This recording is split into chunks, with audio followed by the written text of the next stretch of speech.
जय हिंद फ्रेंड्स। आज हम देखेंगे बिहार पुलिस का जो सेकेंड एडिशन का बुक निकाला गया है ज्ञान बिंदु रोशन सर द्वारा। इस एक बुक को आप करके पूरा बिहार पुलिस आप निकाल सकते हैं, ऐसा कहना है रोशन सर का कहना है। तो इसमें टोटल 63 सेट्स PYQ दिया हुआ है 2010 से 2024 तक का प्रीवियस ईयर क्वेश्चन दिया हुआ है। तो आइए आज हम देखते हैं इसका 13वां सेट देखेंगे।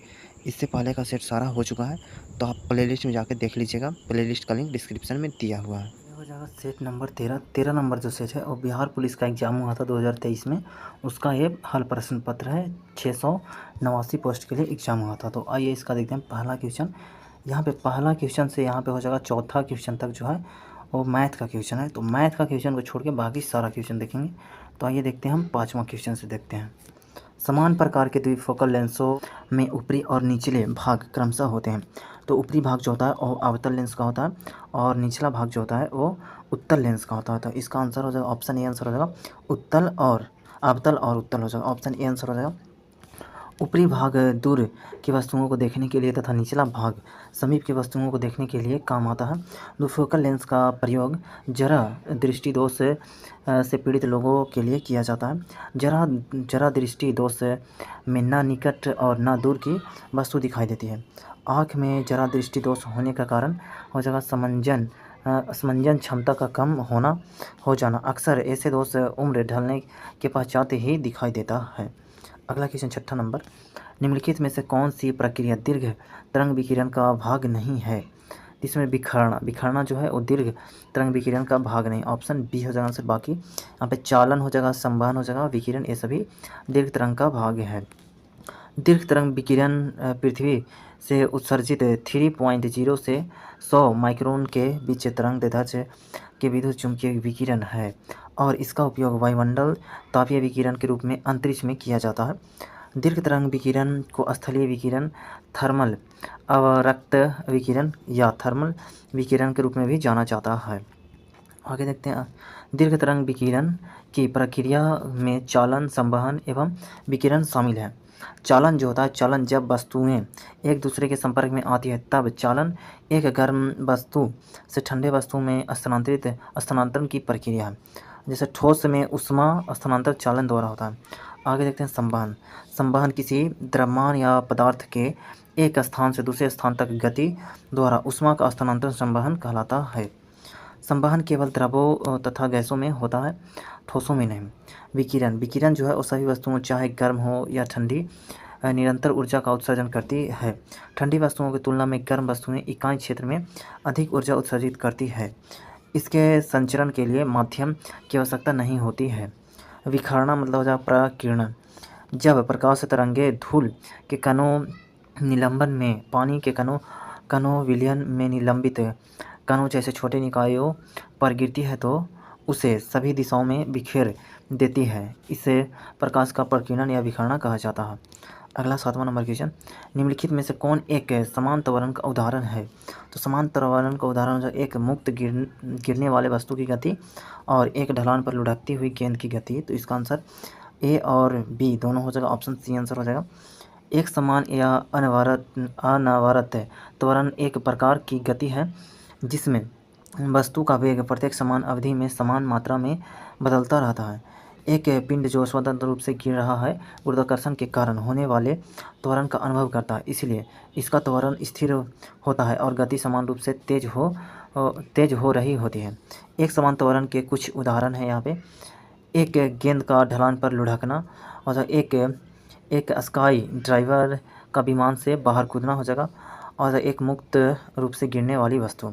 समान त्वरण का ग्राफ है एक सीधी रेखा में होता है। ग्राफ का ढलान वस्तु का त्वरण बताता है। त्वरण का वेग समय ग्राफ इस प्रकार है, यहाँ पे दिया हुआ है, ये है, देख लीजिए इसको। आगे देखते हैं। v बराबर यहाँ पर हो जाएगा u प्लस 80। v मतलब हो जाएगा u बराबर प्रारंभिक चाल होता है और v बराबर अंतिम चाल होता है और ये मतलब एक्सेलरेशन त्वरण हो जाएगा। t मतलब टाइम, समय हो जाएगा। अगला क्वेश्चन 8वां नंबर। कोई वस्तु एक तरल में तैरेगी या डूबेगी यह निम्न में से किस पर निर्भर करता है? तो ये निर्भर करता है वस्तु और तरल के घनत्व में अंतर पर निर्भर करता है। ऑप्शन सी आंसर हो जाएगा। किसी निकाय की प्लवनशीलता एवं निमज्जन मतलब हो जाएगा प्लवनशीलता के विपरीत एक दूसरे के सापेक्ष घनत्व पर निर्भर करता है। यदि निकाय का घनत्व तरल के घनत्व से अधिक हो तो निकाय डूब जाएगा। दूसरी तरफ अगर निकाय का घनत्व तरल से कम हो तो वह उसके ऊपर तैरने लगेगा। यदि निकाय और द्रव का घनत्व एक दूसरे के बराबर हो तो वे संतुलन में आ जाते हैं और तैरने लगते हैं। अगला क्वेश्चन नंबर 9 है। यहाँ पे न्यूमेरिकल टाइप क्वेश्चन है, तो सॉल्यूशन वाला जितना क्वेश्चन सॉल्यूशन करना पड़ेगा उसको छोड़ देंगे। आइए देखते हैं 10वां नंबर क्वेश्चन। ध्वनि तरंगे किसमें सबसे तेज गति से चलती है? तो ठोस में चलती है। ऑप्शन ए आंसर हो जाएगा। विभिन्न माध्यमों में ध्वनि की चाल भिन्न भिन्न होती है। यह मुख्यतः माध्यम की प्रत्यास्थता के कारण ही विक्षोभ एक कण से दूसरे कण को संचारित होता है। एक कण से दूसरे कण में संचारित होता है, यहाँ होना चाहिए। कोई माध्यम जितना ही प्रत्यास्थ होगा ध्वनि की चाल उसमें उतनी ही अधिक होगी। इसके विपरीत अधिक घनत्व के माध्यम में ध्वनि की चाल कम होती है। ठोसों एवं धातुओं की उच्च प्रत्यास्थता के कारण ही ध्वनि की चाल धातुओं में अधिक होती है। यहाँ पे विभिन्न माध्यमों में ध्वनि की चाल दिया हुआ। ठोस में जो चाल हो जाएगा एल्युमिनियम में हो जाएगा। यहाँ पे एल्युमिनियम में चाल है 6420 मीटर पर सेकेंड हो जाएगा 0 डिग्री सेल्सियस पे, और 25 डिग्री सेल्सियस पर तो यहाँ पे 6420 मीटर पर सेकेंड है।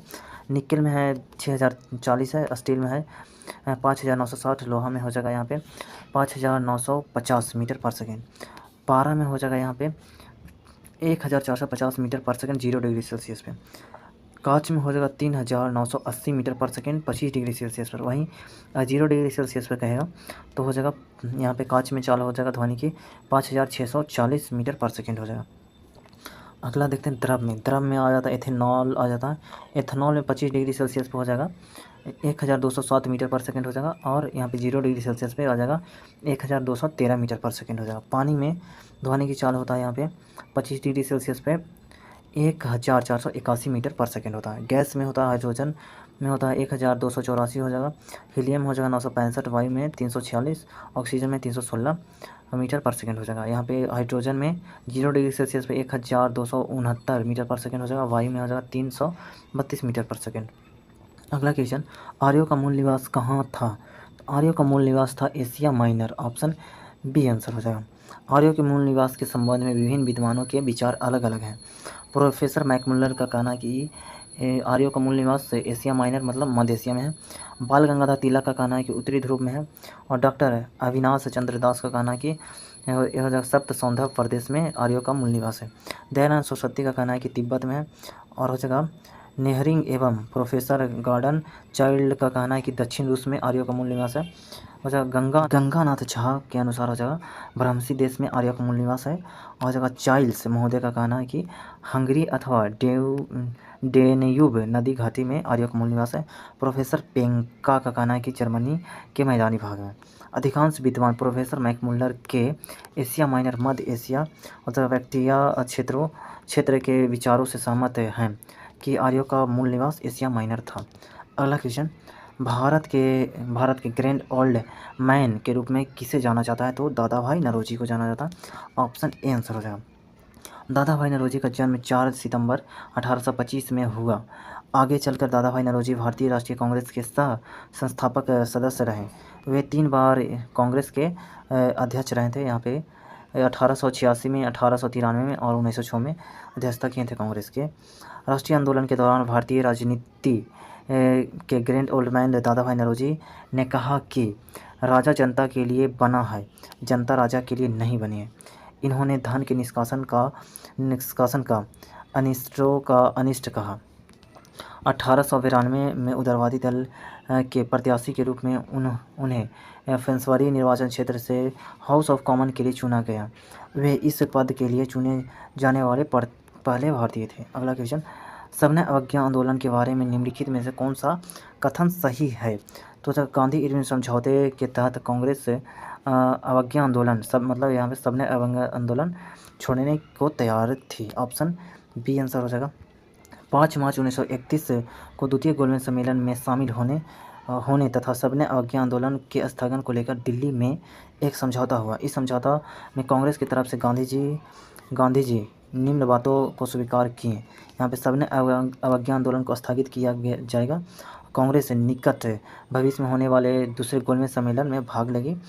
और हो जाएगा यहाँ पे कांग्रेस ब्रिटिश सामानों का बहिष्कार नहीं करेगी। गांधी इरविन पैक्ट को सरोजिनी नायडू ने दो महात्माओं का मिलन कहा। तेज बहादुर सप्रू एवं एम.आर. जयकर के प्रयत्नों से गांधी जी एवं इरविन के मध्य 17 फरवरी से दिल्ली में वार्ता प्रारंभ हुई। 5 मार्च 1931 को अंततः समझौते पर हस्ताक्षर हुआ। अगला क्वेश्चन है यहाँ पे 14 नंबर। उत्तर वैदिक काल में इंद्र का स्थान किस देवता को मिला था? तो मिला था प्रजापति को। ऑप्शन ए आंसर हो जाएगा। उत्तर वैदिक काल में इंद्र का स्थान प्रजापति को मिला। प्रजापति मतलब हो जाएगा सृजन का देवता। ऋग्वैदिक काल में सबसे प्रमुख देवता इंद्र के स्थान पर उत्तर वैदिक काल में प्रजापति को सर्वोच्च स्थान मिला। उत्तर वैदिक काल में 2 अन्य प्रमुख देवता हुए, रुद्र हुए और हो जाएंगे वे विष्णु माने जाते हैं। रुद्र जो थे वो थे पशुओं के देवता थे और विष्णु थे लोगों के पालक थे। आगे देखते हैं यहाँ पे आगे क्या है। इस काल में वर्ण व्यवस्था कठोर रूप से धारण कर चुकी थी, अतः उच्च वर्णों के अपने अलग से देवता हो गए। पुरुषन जो पहले पशुओं के देवता थे अब शूद्रों के देवता हो गए। अगला क्वेश्चन, भारतीय राष्ट्रीय कांग्रेस के प्रथम अधिवेशन की अध्यक्षता किसने की? तो ये किए थे व्योमचंद बनर्जी किए थे। ऑप्शन डी आंसर हो जाएगा। भारतीय राष्ट्रीय कांग्रेस की स्थापना एक अवकाश प्राप्त अंग्रेज ICS अधिकारी एलन एक्टोवियन हुम, मतलब शॉर्ट में बोलेंगे तो AO ह्यूम द्वारा दिसंबर 1885 में की गई थी। इसका प्रथम अधिवेशन 18 दिसंबर 1885 को मुंबई के ग्वालियर टैंक में स्थित गोकुलदास तेजपाल संस्कृत कॉलेज में हुआ। इस अधिवेशन के प्रथम अध्यक्ष व्योमचंद बनर्जी तथा सचिव AO ह्यूम थे। पहले अधिवेशन में भाग लेने वाले सदस्यों की संख्या 72 थी। प्रारंभ में इसका नाम भारतीय राष्ट्रीय संघ रखा गया था, लेकिन बाद में दादा भाई नौरोजी के सुझाव पर इसका नाम बदलकर भारतीय राष्ट्रीय कांग्रेस कर दिया गया। अगला क्वेश्चन 16 नंबर। निम्नलिखित में से कौन सही रूप में सुमेलित नहीं है? तो जगह यहाँ पे अलाई दरवाज़ा का निर्माण जो करवाया था वो अलाउद्दीन खिलजी करवाया था, लेकिन यहाँ पे हो जाए जमात खाना मस्जिद का निर्माण बलबन नहीं कराया था, एक कराया था यहाँ खिज्र खान ने करवाया था। तो ऑप्शन बी आंसर हो जाएगा। कुतुब मीनार का तो निर्माण इल्तुतमिश ने करवाया। हिसार का निर्माण किया फिरोज शाह तुगलक ने। यहाँ पे देखते हैं जमात खान मस्जिद का निर्माण 1325 ईस्वी में सुल्तान अलाउद्दीन खिलजी के पुत्र खिज्र खान ने करवाया था। यह मस्जिद निजामुद्दीन वस्ती दरवाह बाड़े मतलब निजामुद्दीन औलिया तीर्थ परिसर के में सबसे बड़ी संरचना है। अगला क्वेश्चन 17 नंबर। निम्नलिखित में से किसने कहा कांग्रेस वास्तव में हथियारों के बिना गृह युद्ध है?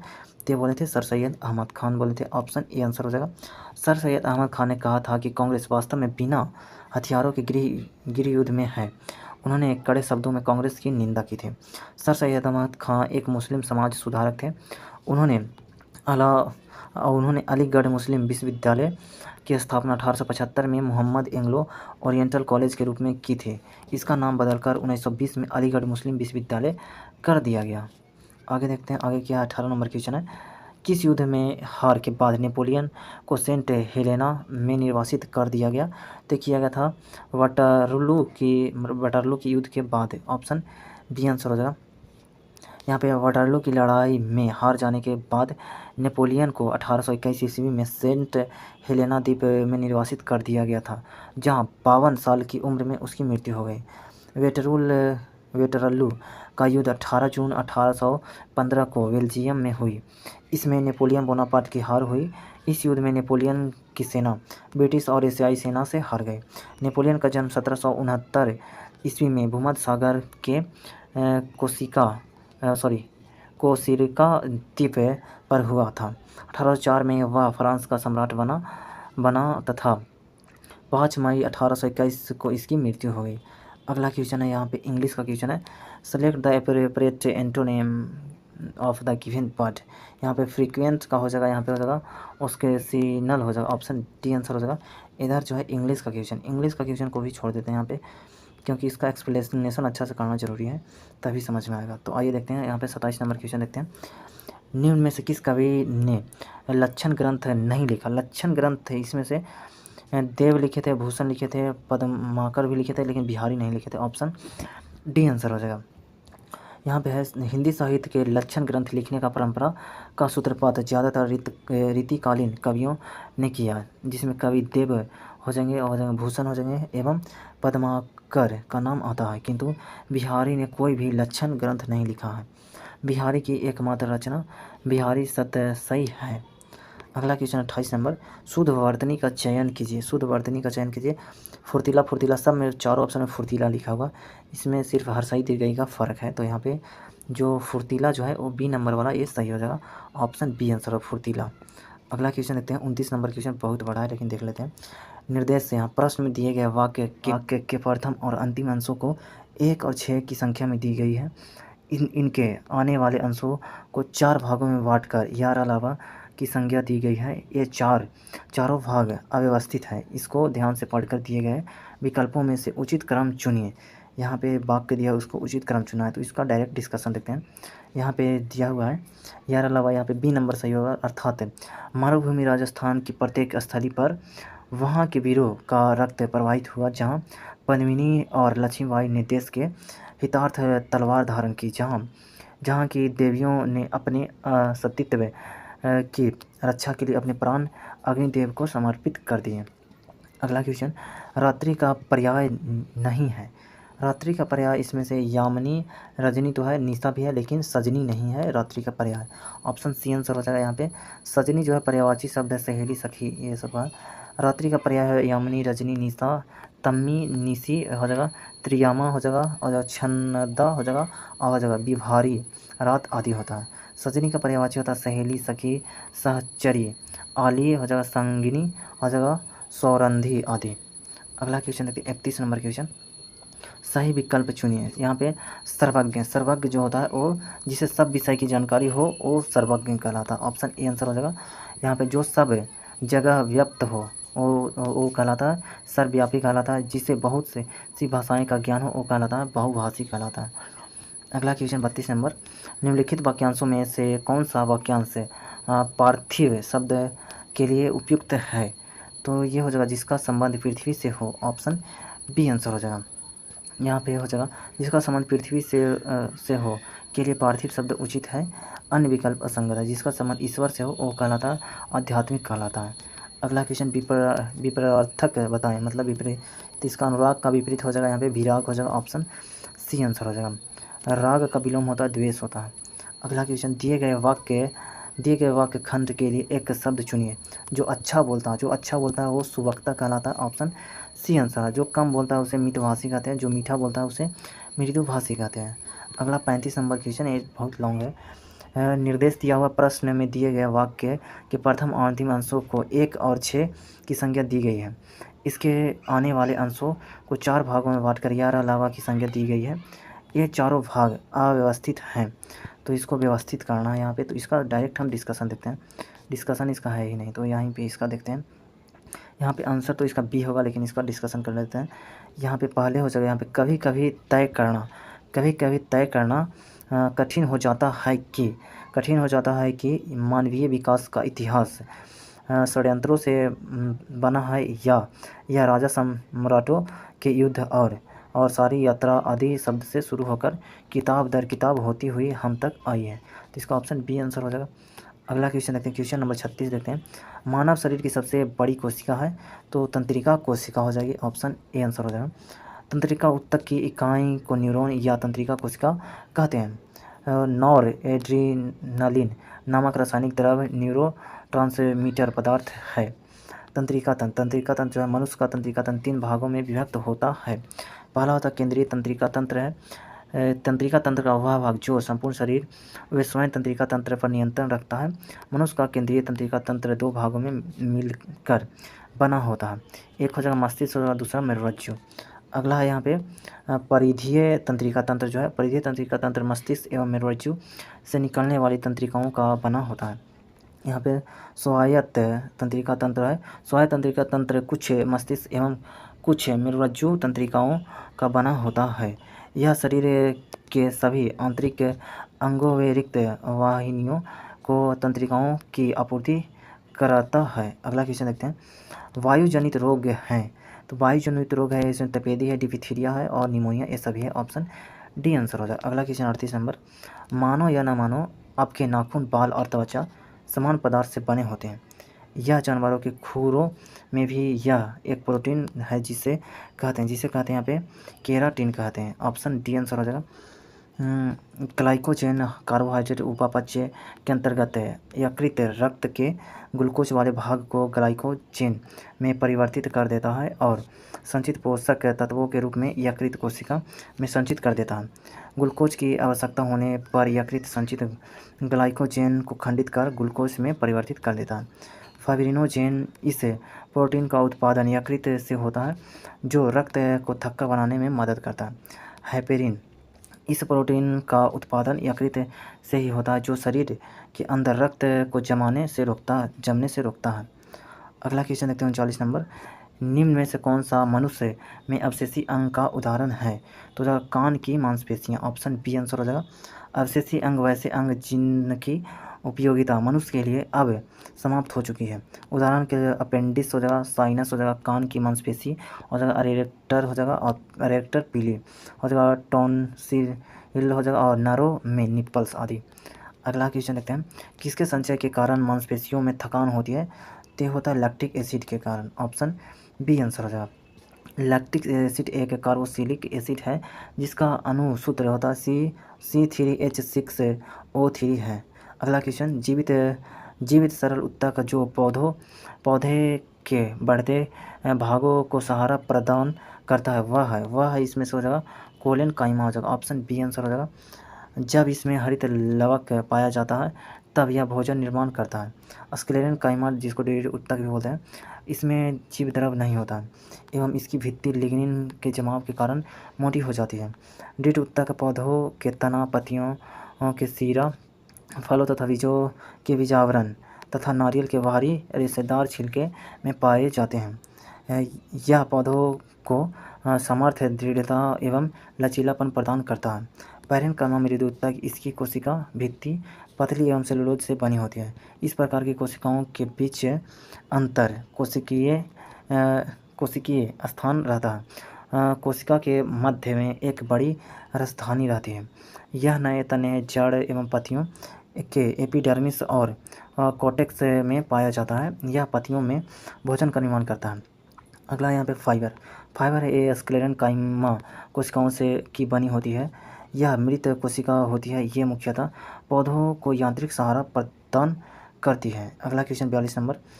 पादप कोशिकाओं में तीक्ष्णता और कठोरता किसके द्वारा प्रदान की जाती है? तो ये प्रदान किया जाता है कोशिका रस में से भरी रिक्तिकाएँ। ऑप्शन डी आंसर हो जाएगा इसका। पादप कोशिकाओं में तीक्ष्णता और कठोरता कोशिका रस से भरी रिक्तिकाएँ द्वारा प्रदान की जाती है। रसधानियों में कोशिका रस भरा होता है। कोशिका रस में खनिज व कुछ कार्बनिक पदार्थ पाए जाते हैं जो कोशिका को अस्फीति तथा कठोरता प्रदान करता है। अगला क्वेश्चन देखते हैं। निम्नलिखित में से कौन सा ऊतक पौधे के तने का घेरा बढ़ाने के लिए उत्तरदायी है? तो हो जाएगा पसर पराविभाजी ऊतक हो जाएगा। ऑप्शन डी आंसर हो जाएगा। पसर पराविभाजी ऊतक पौधे के तने का घेरा बढ़ाने के लिए उत्तरदायी है। पसर विभाजी ऊतक तने की परिधि मतलब घेरा या मूल में पाए जाते हैं। ये तने की चौड़ाई बढ़ाने में सहायक होते हैं तथा ये ऊतक तने तथा जड़ में द्वितीय वृद्धि करते हैं जिससे तने व जड़ की चौड़ाई में वृद्धि होती है। अगला क्वेश्चन 44 नंबर। समुद्र के पानी से नमक को अलग करने के लिए निम्नलिखित में से किस विधि का उपयोग किया जाता है? तो किया जाता है वाष्पीकरण विधि का। ऑप्शन ए आंसर हो जाएगा। वाष्पीकरण घटकों विलायक को इसके अवाष्पशील घटकों विलय से वाष्पीकरण की प्रक्रिया द्वारा पृथक कर सकते हैं। उदाहरण के लिए समुद्री जल से नमक की पुनः प्राप्ति। अगला क्वेश्चन देखते हैं 45 नंबर क्वेश्चन है। निम्नलिखित में से किसमें सबसे अधिक न्यूट्रॉन होता है? तो इसमें से हो जाएगा ऑप्शन ए आंसर हो जाएगा। Fe में हो जाएगा, ये वाला हो जाएगा।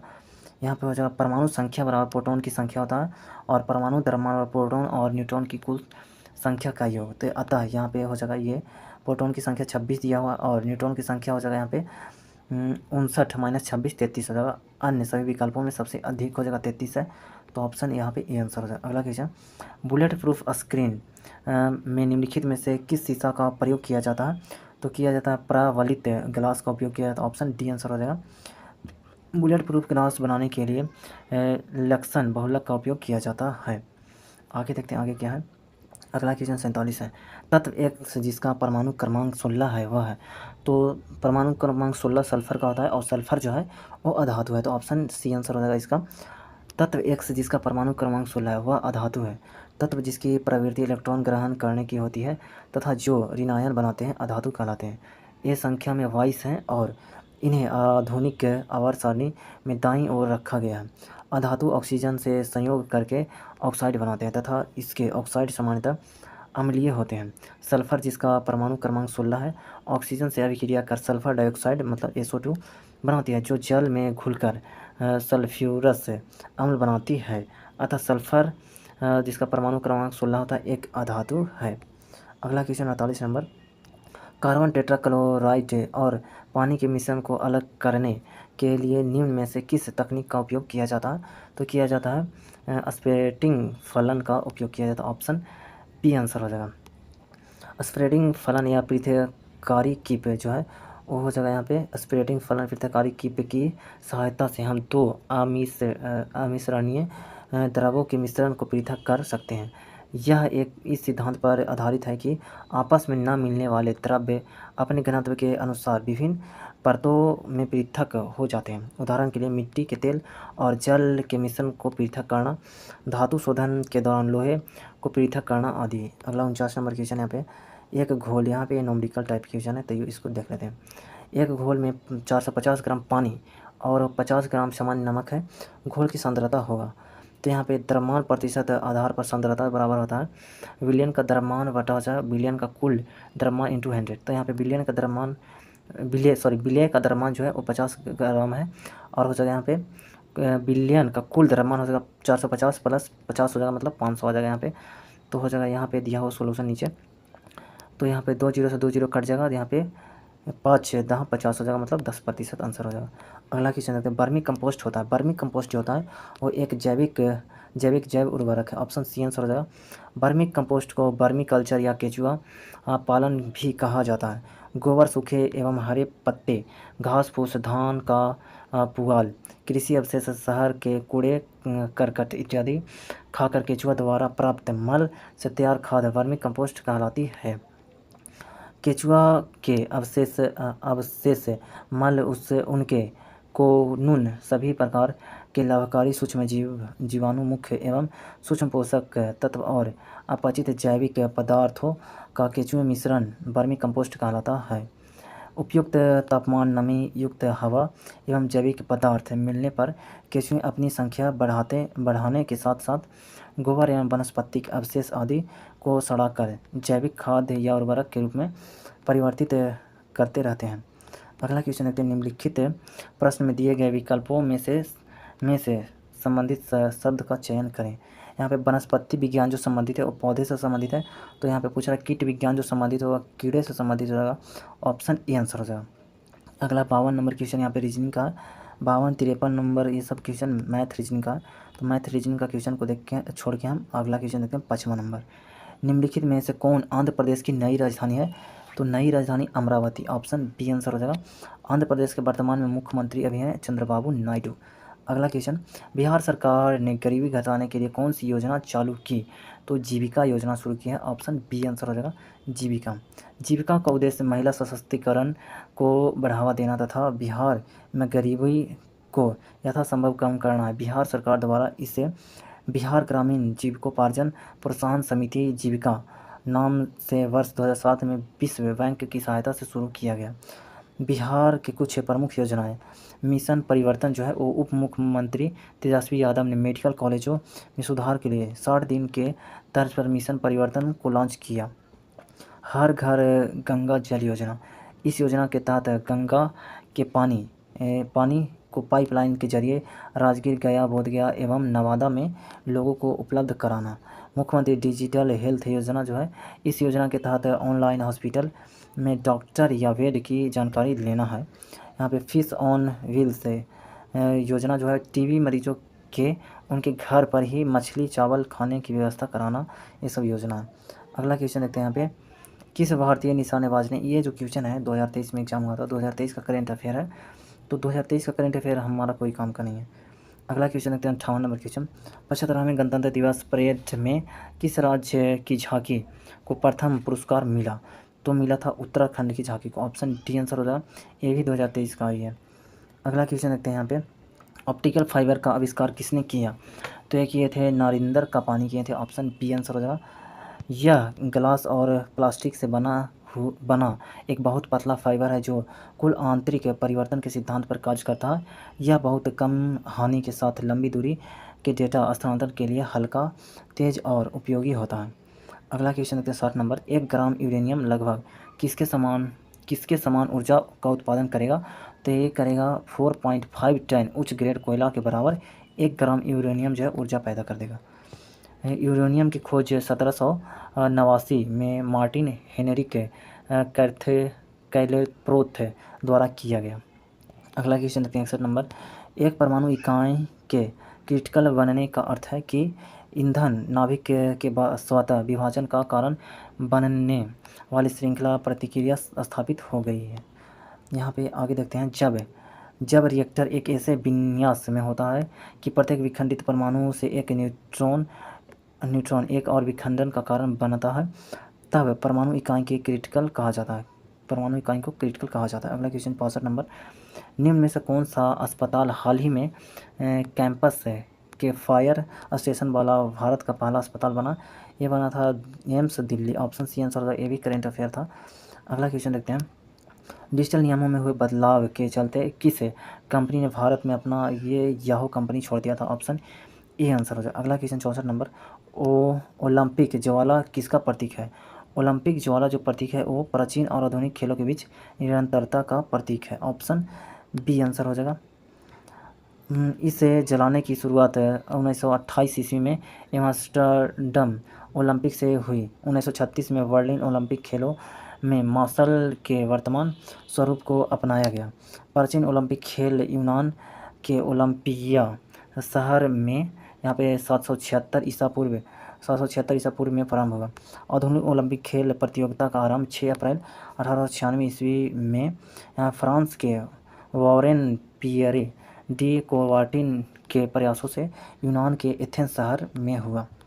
अगला क्वेश्चन 65 नंबर।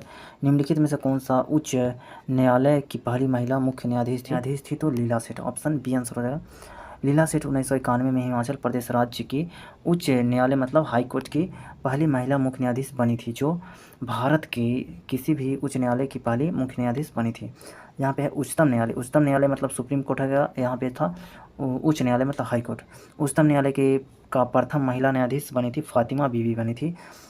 अगला क्वेश्चन देखते हैं, निम्नलिखित में से कौन भारत रत्न पुरस्कार प्राप्तकर्ता नहीं है?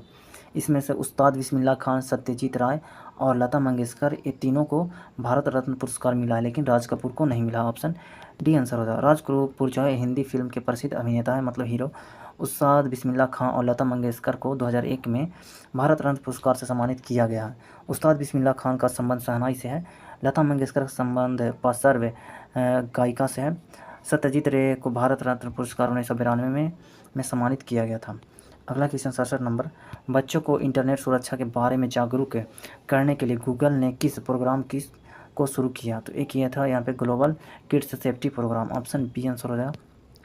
भारत में बच्चों के लिए सुरक्षा का वैश्विक बी इंटरनेट ओसम कार्यक्रम शुरू किया गया। गूगल ने भारतीय कॉमिक किताबों के प्रकाशन अमर चित्र कथा के साथ साझेदारी में यह कार्यक्रम शुरू किया ताकि 8 महत्वपूर्ण इंटरनेट सुरक्षा पाठों को भारतीय भाषाओं में आपस में जोड़ा जा सके। गूगल ने इसके अलावा इंटरनेट का उपयोगकर्ता की सुरक्षा बढ़ाने के लिए 8 भारतीय भाषाओं में एक नया गूगल सुरक्षा केंद्र भी शुरू किया। उसने अपने नीति विश्लेषकों, सुरक्षा विशेषज्ञों सहित भारत की ट्रस्ट सुरक्षा टीमों को समर्पित अपने संसाधनों में वृद्धि भी की है। अगला क्वेश्चन देखते हैं, क्वेश्चन नंबर यहाँ पे डिस्कशन बचा हुआ।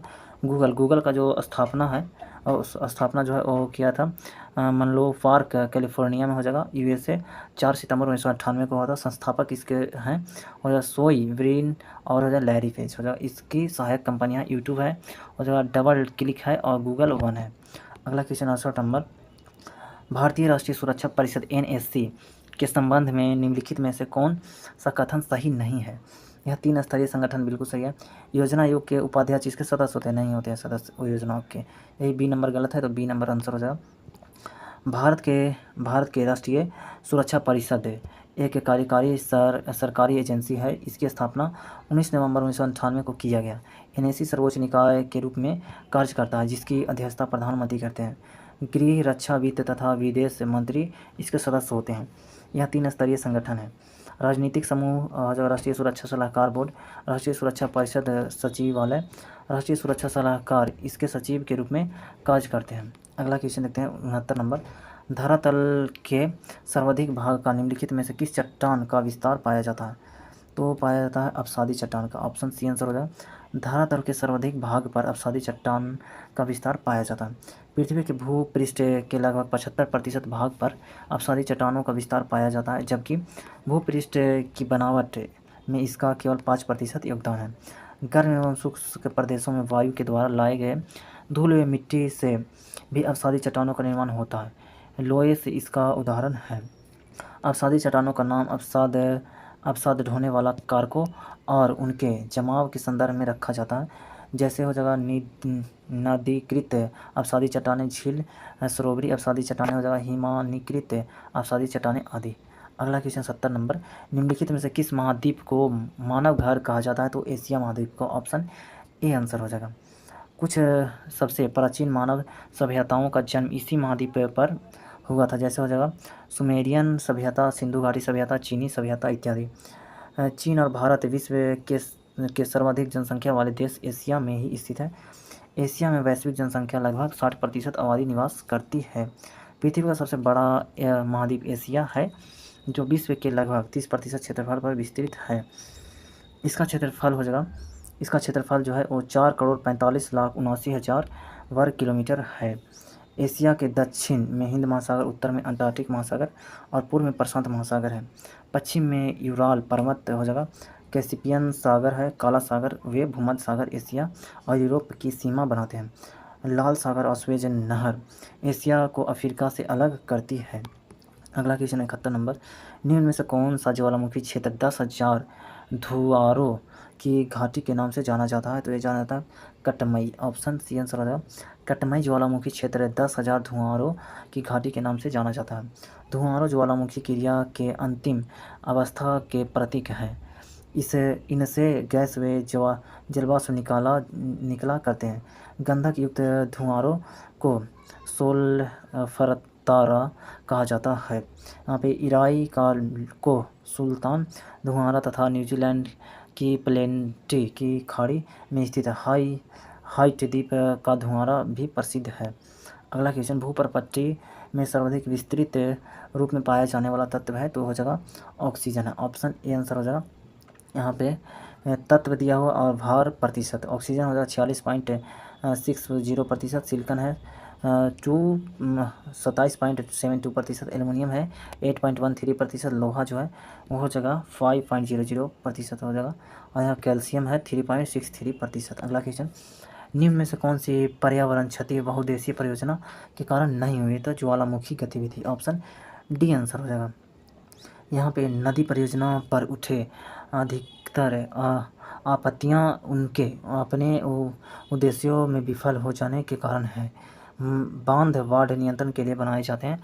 इसके जलाशयों में तलछट जमा होने से वे बाढ़ आने का कारण बन जाते हैं। अत्यधिक वर्षा होने की दिशा में तो बड़े बांध भी कई बार बाढ़ नियंत्रण में असफल रहते हैं। इन बाढ़ों से न केवल जान माल का नुकसान होता है, अपितु बहुत बड़े स्तर पर मृदा अपरदन भी होता है। बहुउद्देशीय योजना के कारण भूकंप आने की संभावना भी बढ़ जाती है और अत्यधिक जल के उपयोग से जल जनित बीमारियां, फसलों में कीटाणु जनित बीमारियां और प्रदूषण फैलते हैं। अगला क्वेश्चन 74 नंबर। निम्नलिखित जोड़ों में विशिष्ट वायु द्रव्यमान की कौन सी विशेषता है? तो इसमें से विशेषता है द्रव, यहाँ पे हवा का द्रव्यमान और स्रोत क्षेत्र दिया हुआ। तो यहाँ पे समुद्री भूमध्य रेखा जो है भूमध्य क्षेत्र में गर्म महासागर। ऑप्शन ए इसका आंसर हो जाएगा। यहाँ पे इसका देखते हैं, व्याख्या देखते हैं। वायु द्रव्यमान या वायु राशि वैश्विक ग्रहीय पवन प्रणाली का एक अभिन्न हिस्सा है। अक्षांश के संबंध में 4 मूल स्रोत क्षेत्र के अनुसार वायु द्रव्यमान को वर्गीकृत किया जाता है। जो ध्रुवीय ठंडा होता है, अंटार्कटिक बहुत ठंडा है, और जगह यहाँ पे विषुवतीय गर्म और बहुत गर्म है, उष्णकटिबंधीय गर्म है, और जगह यहाँ पे समुद्री भूमध्य रेखा जो है वो स्थिर है, 25 डिग्री से हो जाएगा 25 डिग्री उत्तर से 10 डिग्री उत्तर दक्षिण तक है, और समुद्री उष्णकटिबंधीय जो है यह गर्म तथा नम पर्याय अस्थिर होती है। महाद्वीपीय उष्णकटिबंधीय जो है वो जब वायु राशि गर्मी के मौसम के दौरान मध्य या निचले अक्षांश के शुष्क या रेगिस्तानी क्षेत्र में उत्पन्न होती है। अगला है महाद्वीपीय ध्रुवीय जो है, यह ठंडा शुष्क तथा स्थिर होता है। यह मुख्य रूप से एशिया के उच्च अक्षांशीय क्षेत्र एवं कनाडा में विकसित होता है। आगे देखते हैं अगला क्वेश्चन 75 नंबर। निम्न में से कौन सी नदी कुमाऊं हिमालय के मिलाम हिमनद से निकलती है? तो ये निकलती है यहाँ पे। इसका आंसर जो हो जाएगा वो है, इसका आंसर नहीं दिया। उपयोग आयोग द्वारा पूछे गए सवाल का सही स्पष्टीकरण इस प्रकार है। शारदा या सरयू नदी का उद्गम नेपाल हिमालय में मिलाम हिमनद में है, जहाँ इसे गौरी गंगा के नाम से जाना जाता है। यह भारत नेपाल सीमा के साथ बहती हुई जहाँ इसे काली या चाय की कहा जाता है, घाघरा नदी में मिल जाती है। रामगंगा नदी गैरसेन के निकट गढ़वाल की पहाड़ियों से निकलने वाली अपेक्षाकृत छोटी नदी है। यहाँ पे यमुना गंगा की सबसे पश्चिमी और सबसे लंबी सहायक नदी है। इसका उद्गम स्रोत यमुनोत्री हिमनद है, जो हिमालय में वंदरपुच्छ श्रेणी की पश्चिमी ढाल पर 6316 मीटर ऊंचाई पर स्थित है। प्रयाग जो यहाँ पे हो जाए इलाहाबाद में, इसका संगम गंगा नदी में होता है। अगला क्वेश्चन देखते हैं 76 नंबर। एस का आकार सागरीय कटक है, तो हो जाएगा मध्य अटलांटिक कटक है। ऑप्शन बी आंसर हो जाएगा। मध्य अटलांटिक कटक की लंबाई लगभग 14,000 किलोमीटर है। मध्य अटलांटिक कटक अटलांटिक महासागर में स्थित है। प्रिंस एडवर्ड कटक तथा सुकोत्रा कटक हिंद महासागर में स्थित है। पूर्वी प्रशांत कटक प्रशांत महासागर में स्थित है। अगला क्वेश्चन, लोकसभा के चुनाव के लिए अर्हता प्राप्त करने हेतु न्यूनतम आयु होता है, तो न्यूनतम आयु है जो 25 साल है। ऑप्शन सी आंसर हो जाएगा। यहाँ पे पद दिया हुआ न्यूनतम आयु है। राष्ट्रपति बनने के लिए 35 वर्ष आयु होना चाहिए। उपराष्ट्रपति बनने के लिए भी 35 वर्ष होना चाहिए। राज्यसभा का सदस्य बनने के लिए यहाँ पे 30 वर्ष आयु होना चाहिए, और विधानसभा का सदस्य बनने के लिए 25 वर्ष आयु होना चाहिए। अगला क्वेश्चन 78 नंबर। भारत के राष्ट्रपति के चुनाव में विवाद के मामले की जांच कौन करता है? तो ये करता है भारत का सर्वोच्च न्यायालय। ऑप्शन ए आंसर हो जाएगा। भारत के राष्ट्रपति के चुनाव के विवाद के मामले की जांच भारत का सर्वोच्च न्यायालय मतलब उच्चतम न्यायालय, या इसको सुप्रीम कोर्ट भी बोलते हैं। संविधान के अनुच्छेद 71 के क्लॉज 1 में वर्णित है कि राष्ट्रपति या उपराष्ट्रपति के निर्वाचन से उत्पन्न सभी शंकाओं और विवादों की जांच उच्चतम न्यायालय द्वारा किया जाएगा, और इसका भी निश्चय अंतिम होगा। यदि उच्चतम न्यायालय द्वारा किसी व्यक्ति राष्ट्रपति या उपराष्ट्रपति के रूप में निर्वाचन को शून्य घोषित कर दिया जाता है, तो इसके द्वारा पूर्व में किए गए कार्य अवधि मान्य नहीं होंगे। अगला क्वेश्चन देखते हैं। किसके नाम के अंतर्गत केंद्र सरकार के कार्यकारी क्रिया किए जाते हैं? तो ये किया जाता है राष्ट्रपति के नाम से। ऑप्शन यहाँ पे हो जाएगा बी आंसर हो जाएगा। संविधान के अनुच्छेद 53 के क्लॉज 1 में वर्णित है कि संघ मतलब केंद्र की कार्यपालिका शक्ति राष्ट्रपति में निहित होगी, और वह इसका प्रयोग संविधान के अनुसार स्वयं या अपने अधीनस्थ अधिकारियों के द्वारा करेगा। अगला क्वेश्चन, बिहार में संसदीय सीटों की संख्या है, तो यह हो जाएगा 40 है। ऑप्शन ए आंसर हो जाएगा। बिहार में राज्यसभा की सीटों की संख्या 16 है। बिहार विधानसभा की सीटों की संख्या 243 है। बिहार विधान परिषद की सीटों की संख्या 75 है।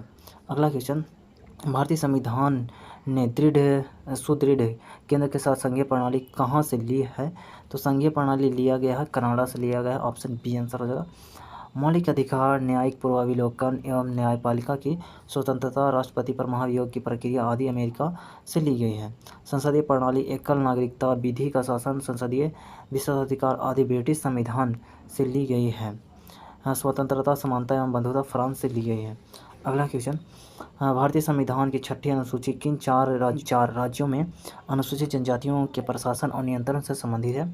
तो संबंधित असम, मेघालय, त्रिपुरा और मिजोरम से संबंधित है। ऑप्शन बी आंसर हो जाएगा। भारतीय संविधान की छठी अनुसूची असम, मेघालय, त्रिपुरा और मिजोरम राज्यों को अनुसूचित जनजातियों के प्रशासन और नियंत्रण से संबंधित है। भारतीय संविधान के पाँचवीं अनुसूची में अनुसूचित और जनजातीय क्षेत्रों के प्रशासन तथा नियंत्रण के बारे में उपबंध है। संविधान के भाग 10 के अनुच्छेद यहाँ पे 244 में अनुसूचित क्षेत्र और जनजातीय क्षेत्र को नामित किया गया है, जिसमें प्रशासन की विशेष व्यवस्था की परिकल्पना की गई है। 83 नंबर क्वेश्चन है, भारतीय संविधान में संयुक्त सूची किसके संविधान से ली गई है? तो लिया गया ऑस्ट्रेलिया के संविधान से। ऑप्शन डी आंसर हो जाएगा। यहाँ पे हो जाएगा भारतीय संविधान की संयुक्त सूची मतलब है समवर्ती सूची ऑस्ट्रेलिया के संविधान से ली गई है। भारतीय संविधान के 7वीं अनुसूची में 3 सूचियाँ का वर्णन है, संघ सूची, राज्य सूची और समवर्ती सूची का। अगला क्वेश्चन, भारत में कितने उच्च न्यायालयों का एक से अधिक राज्यों पर अधिकार क्षेत्र है केंद्र शासित प्रदेश को छोड़कर? तो यहाँ पे हो जाएगा 3 राज्य, 3 मतलब उच्च न्यायालयों का। ऑप्शन बी आंसर हो जाएगा। भारत के केवल 3 उच्च न्यायालयों का एक से अधिक राज्यों पर अधिकार है। एक हो जाएगा गुवाहाटी उच्च न्यायालय, इसका अधिकार क्षेत्र असम, अरुणाचल प्रदेश, नागालैंड एवं मिजोरम राज्य पर है। बम्बई उच्च न्यायालय, इसका अधिकार क्षेत्र महाराष्ट्र एवं गोवा राज्य के अतिरिक्त दादर, नगर हवेली एवं दमन और दीव केंद्र शासित प्रदेश तक विस्तृत है। पंजाब एवं हरियाणा उच्च न्यायालय जो है, इसका अधिकार क्षेत्र पंजाब एवं हरियाणा राज्य के अतिरिक्त चंडीगढ़ केंद्र शासित प्रदेश तक विस्तृत है। भारत के 7 उच्च न्यायालयों का अधिकार क्षेत्र एक से अधिक राज्यों या केंद्र शासित प्रदेश तक विस्तृत है। यहाँ पे न्यायालय का नाम है अधिकार क्षेत्र। यहाँ पे कोलकाता उच्च न्यायालय का अधिकार है पश्चिम बंगाल, अंडमान निकोबार द्वीप समूह। मद्रास उच्च न्यायालय का है तमिलनाडु, पांडुचेरी। जम्मू एवं कश्मीर लद्दाख उच्च न्यायालय जो है जम्मू और कश्मीर लद्दाख पर हो जाएगा। केरल उच्च न्यायालय का अधिकार है केरल और लक्षद्वीप। अगला क्वेश्चन, भारत के संपूर्ण क्षेत्र में स्वतंत्र रूप से आने जाने का अधिकार भारत के संविधान के यहाँ पे अनुच्छेद हो जाएगा 19 के क्लॉज 1 के अंतर्गत मौलिक अधिकार है। भारत के संपूर्ण क्षेत्र में स्वतंत्र रूप से आने जाने का अधिकार भारत के संविधान के अनुच्छेद 19 के क्लॉज 1 घ के अंतर्गत एक मौलिक अधिकार है। यहाँ पे अनुच्छेद 19 के तहत निम्नलिखित मौलिक अधिकार प्रदान किए गए हैं। यहाँ पे वाक्य एवं अभिव्यक्ति का स्वतंत्रता दिया हुआ है, अधिकार दिया हुआ है। यहाँ पे शांतिपूर्ण एवं निरायुध सम्मेलन करने की स्वतंत्रता है। संगम या संघ सहकारी समिति बनाने की स्वतंत्रता। भारत के राज्य क्षेत्र में सर्वत्र अबाध संचरण मतलब कि घूमने की स्वतंत्रता दिया हुआ। भारत के राज्य क्षेत्र के किसी भाग में निवास करने और बस जाने की स्वतंत्रता है। कोई भी वृत्ति उपजीविका हो जाएगा यहाँ पे व्यापार या कारोबार करने का स्वतंत्रता प्राप्त है। अगला क्वेश्चन, भारतीय संविधान के किस अनुच्छेद में कानून की नियत प्रक्रिया का सिद्धांत सम्मिलित है? तो हो जाएगा अनुच्छेद 21 में। ऑप्शन सी आंसर हो जाएगा। भारतीय संविधान के अनुच्छेद 21 में कानून में नियत प्रक्रिया का सिद्धांत सम्मिलित है। अनुच्छेद 21 में घोषणा की गई है कि किसी व्यक्ति को इसके प्राण या दैहिक स्वतंत्रता से विधि कानून द्वारा स्थापित प्रक्रिया के अनुसार वंचित किया जाएगा, अन्यथा नहीं। अगला क्वेश्चन, राष्ट्रीय आय सम्मान है। राष्ट्रीय आय सम्मान जो है वो कारक लागत पर शुद्ध राष्ट्रीय उत्पाद है। ऑप्शन डी आंसर हो जाएगा। इसकी गणना के लिए बाजार मूल्य पर प्राप्त शुद्ध राष्ट्रीय उत्पाद में से अप्रत्यक्ष कर को घटाया जाता है तो सब्सिडी को जोड़ा जाता है। NNMP फैक्टर कॉस्ट बराबर हो जाएगा NNMP हो जाएगा यहाँ पे हो जाएगा मार्केट प्राइस माइनस अप्रत्यक्ष कर प्लस सब्सिडी हो जाएगा। साधन या कारक लागत मतलब फैक्टर कॉस्ट जो है किसी उत्पाद के उत्पादन में उत्पादनकर्ता को कारकों के लिए जितना भुगतान करना पड़ता है इसे कारक लागत कहते हैं। बाजार लागत मतलब हो जाएगा मार्केट कॉस्ट हो जाएगा जब किसी उत्पाद के साधन लागत में अप्रत्यक्ष करों को जोड़ते हैं तो बाजार लागत प्राप्त होती है। अगला क्वेश्चन, भारत में मिश्रित अर्थव्यवस्था को चुना। भारत ने मिश्रित अर्थव्यवस्था को इसलिए चुना था क्योंकि 1948 की औद्योगिक नीति के लिए। ऑप्शन सी आंसर हो जाएगा। देश की पहली औद्योगिक नीति की घोषणा डॉक्टर श्याम प्रसाद मुखर्जी द्वारा 6 अप्रैल 1948 को की गई थी। इस नीति में सार्वजनिक क्षेत्र और निजी क्षेत्र दोनों के महत्व को स्वीकार किया गया और देश में मिश्रित एवं नियंत्रित अर्थव्यवस्था की नींव रखी गई। अतः स्पष्ट है कि 1948 की औद्योगिक नीति में मिश्रित अर्थव्यवस्था को चुना गया। अगला क्वेश्चन, भारत में सर्वाधिक राजस्व प्राप्त होता है तो होता है प्रत्यक्ष कर से प्राप्त होता है। ऑप्शन बी आंसर हो जाएगा। निगम कर, आयकर, धन कर, ये प्रत्यक्ष कर है। अगला क्वेश्चन, हाँ, सार्वजनिक वस्तु का अर्थ क्या अर्थ है? सार्वजनिक वस्तु का अर्थ है यहाँ पे हो जाएगा एक वस्तु जिसका लाभ अविभाज्य रूप से पूरे समुदाय को पहुँचता है। ऑप्शन बी आंसर हो जाएगा। सार्वजनिक वस्तुएं गैर बहिष्कृत और गैर प्रतिद्वंदी होती है और समानता समाज के सभी सदस्यों को सार्वजनिक कराधान के माध्यम से निःशुल्क दी जाती है। कानून का प्रवर्तन, राष्ट्रीय रक्षा और कानून व्यवस्था सार्वजनिक वस्तुओं के उदाहरण हैं। सामाजिक वस्तुओं में स्वच्छ वायु और जल जैसी बुनियादी आवश्यकताएं भी शामिल हैं। अगला क्वेश्चन, निम्नलिखित में से कौन मानव विकास सूचकांक SDI का एक घटक नहीं है? तो इसमें से हो जाएगा प्रति व्यक्ति आय, हो जाएगा स्वास्थ्य और पोषण, हो जाएगा ए और डी दोनों होगा। इसका देखते हैं यहाँ पे। मानव विकास सूचकांक का प्रतिपादन 1990 में अर्थशास्त्री महबूब उल हक जो थे पाकिस्तान के था और अमर्त्य सेन जो थे वो भारत के थे। मानव विकास सूचकांक एवं सांख्यिकी सूचकांक है जिसमें निम्न घटक शामिल हैं। जन्म के समय, जीवन प्रत्याशा, शिक्षा या ज्ञान की पहुँच हो जाए। यहाँ पे हो जाएगा स्कूली शिक्षा की औसत वर्ष, हो जाएगा स्कूली शिक्षा के अपेक्षित वर्ष। प्रति व्यक्ति आय हो जाएगा। संयुक्त राष्ट्र द्वारा पहला मानव विकास सूचकांक 1990 में जारी किया गया था। प्रत्येक वर्ष इसे संयुक्त राष्ट्र विकास कार्यक्रम UNDP द्वारा प्रकाशित किया जाता है। अगला क्वेश्चन, भारत में वाणिज्यिक बैंकिंग प्रणाली है तो यह मिश्रित बैंकिंग प्रणाली, ऑप्शन ए आंसर हो जाएगा। भारत में वाणिज्यिक बैंकिंग प्रणाली मिश्रित बैंकिंग का उदाहरण है। मिश्रित बैंकिंग एक ऐसा दृष्टिकोण है जहां बैंक वाणिज्यिक और औद्योगिक दोनों तरह के बैंकिंग करते हैं। वाणिज्यिक बैंक इंडस्ट्री अथवा बिजनेस को लंबी अवधि के लिए ऋण देता है। अगला क्वेश्चन, निम्न में से कौन कृषि मूल्य समर्थन कार्यक्रम का एक उदाहरण है? तो ये हो जाएगा price floor, option B answer हो जाएगा। प्राइस फ्लोर वह तंत्र है जिसके द्वारा किसी वस्तु की कीमत को एक निश्चित स्तर से नीचे गिरने से रोका जाता है। भारत में न्यूनतम समर्थन मूल्य MSP प्राइस फ्लोर पर आधारित है। कृषि लागत और मूल्य आयोग CACP द्वारा 23 फसलों के लिए न्यूनतम समर्थन मूल्य की सिफारिश की जाती है। केंद्र सरकार की आर्थिक मामलों की मंत्रिमंडलीय समिति CEA कृषि लागत और मूल्य आयोग की गई सिफारिशों पर अंतिम निर्णय लेती है। अगला क्वेश्चन, केंद्रीय बजट के संदर्भ में निम्नलिखित में से कौन सा गैर योजना व्यय के अंतर्गत आता है? तो रक्षा व्यय यहाँ पे ब्याज भुगतान हो जाएगा, वेतन और पेंशन सब्सिडी ये सभी आ जाएगा। तो इसका आंसर ऑप्शन सी हो जाएगा। 1, 2, 3, 4 ये सभी। योजनागत व्यय, योजना के अंतर्गत किए जाने वाले सभी व्यय को योजनागत व्यय कहते हैं, जैसे कि बिजली उत्पादन, सिंचाई, ग्रामीण विकास, सड़कों, पुलों, नहरों इत्यादि का निर्माण। गैर योजनागत व्यय, योजनागत व्यय के अलावा अन्य सभी प्रकार के व्यय को गैर योजना व्यय के रूप में जाना जाता है, जैसे ब्याज भुगतान, वेतन, पेंशन, सब्सिडी, रक्षा व्यय, राज्यों और केंद्र शासित प्रदेशों की सरकारों को संवैधानिक हस्तांतरण इत्यादि।